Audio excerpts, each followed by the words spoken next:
Vote দেবে, আর vote তোমরা নষ্ট করবে না প্লিজ, প্রত্যেকে ভোট দেবে। এটা ভাববে না যে আমি না দিচ্ছি তো কি হয়েছে, আমার পাশের জন তো দিয়ে দেবে তাতেই হয়ে যাবে, এটা একদম করবে না। সবাই ভোট দেবে, সেটা তোমাদের অধিকার। আর অবশ্যই আমি যে কারণে এখানে এসেছি সেটা হচ্ছে, আমি সত্যি মমতা ব্যানার্জি ক্ষমতায় আসার পর আমি যে উন্নয়ন, যে উন্নতি এই রাজ্যে উপভোগ করেছি, তাই জন্যই আজকে আমি এখানে এসেছি তোমাদেরকে বলতে। এবং সত্যি যদি সেটা তোমরাও উপভোগ করে থাকো, আর আমার বিশ্বাস তোমরা নিশ্চয়ই করেছো, তাই জন্য অবশ্যই আগামী 19শে মে তোমরা তৃণমূল কংগ্রেসকে ভোট দিও। আর দ্বিতীয় কারণ যেটা অবশ্যই আমার এখানে আসা, সেটা হচ্ছে আমার খুব পুরনো প্রিয় বন্ধু মিমির জন্য।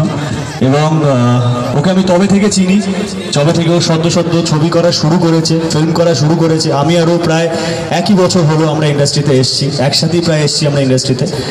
এবং তুই হয়তো ওই কয়েক মাসের সিনিয়র, তো হয়তো বোঝে না আগে বেরিয়েছিল, এরকম কিছু একটা হবে। তো তবে থেকে আমি মিমিকে চিনি। আমি শুধু এটুকুই বলবো যে বিশ্বাস করুন, আমি জানি হয়তো মিমি যেহেতু প্রথমবার দাঁড়াচ্ছে, তাই জন্যে না তো মিমির কাছে না আমার কাছে কোনো উদাহরণ আছে যে আমরা দিয়ে বলবো যে মিমি তো এই সময় এই কাজটা করেছিল, তাই জন্য আপনারা ওকে ভোট দিন বা কিছু।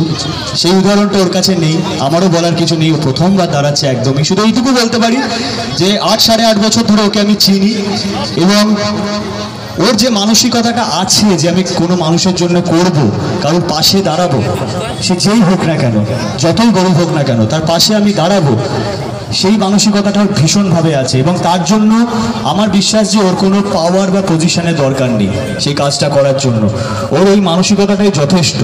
তার সব থেকে বড় উদাহরণ হচ্ছে ও অনেক সোশ্যাল ওয়ার্ক ও আগেও করেছে, এবং খুব চুপচাপ ভাবে করেছে। তার জন্য কোনো বড় সড়ো পাবলিসিটি, কোনো শো অফ করা ও আজ অব্দি কোনোদিন করেনি। তার সব থেকে বড় এক্সাম্পল আমি দিতে পারি, কারণ আমি সত্যি সেটা জানি, আমি জেনেছি। অনেকবার আমাকে ফোন করে বলেছে কি অঙ্কুশ তুই আমার জন্য একটা ছোট্ট কাজ করে দিবি, আমি এই একটা কিছু গরিব বাচ্চাদের জন্য এরকম ভাবছি, তো তুই তোর সামর্থ্য মতো, তোর যা সামর্থ্য মতো তুই আমাকে একটু হেল্প করিস। আমি কিছু স্ট্রিট ডগ নিয়ে আমি এরকম ভাবছি, আমি কিছু পশুদের নিয়ে এরকম ভাবছি যাদেরকে হয়তো কেউ দেখে না, রাস্তায় ফেলে দেয়, তো তাদের জন্য আমি কিছু ভাবছি, তুই তো সামর্থ্য মতো যতটুকু পারিস হেল্প করিস। তো আমি ওকে বললাম যে আমি তুই এত কিছু করছিস এই ব্যাপারে তো আমি জানি না কিছু, মানে আমি ভেবেছিলাম বোধহয় মিমি চক্রবর্তী কোনো একটা কাজ করছে, সোশ্যাল ওয়ার্ক করছে, সেটা হয়তো টুইটারে থাকবে, সেটা ফেসবুকে থাকবে, সেটা বড় বড় জায়গায় থাকবে। ও কোনোদিন এইসব বিষয় কোনো পাবলিসিটি করে না, কোনো শো অফ করে না, ও চুপচাপ এই কাজটা করে যায়, এবং সেই মানসিকতাটা ওর আছে। তো আমার মনে হয় যে আপনারা যদি ওর পাশে দাঁড়ান, পাশে থাকেন, তাহলে এইটুকু গ্যারেন্টি আমি দিতে পারি যে অবশ্যই ওর নিঃস্বার্থভাবেও আপনাদের পাশে থাকবে এবং আপনাদের হয়ে কাজ করবে।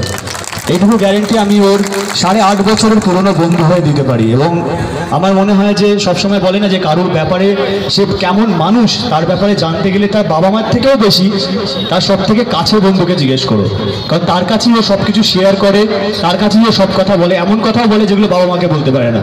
তাই হয়তো মিমিকে আমি ইন্ডাস্ট্রির সব থেকে বেশি ভালো চিনি, এবং এই ইন্ডাস্ট্রির সব থেকে কাছের মানুষ আমার মিমি, তার অনেক কারণে, শুধু ভালো অভিনেত্রী বলে নয়, একজন ভালো মানুষ বলেও।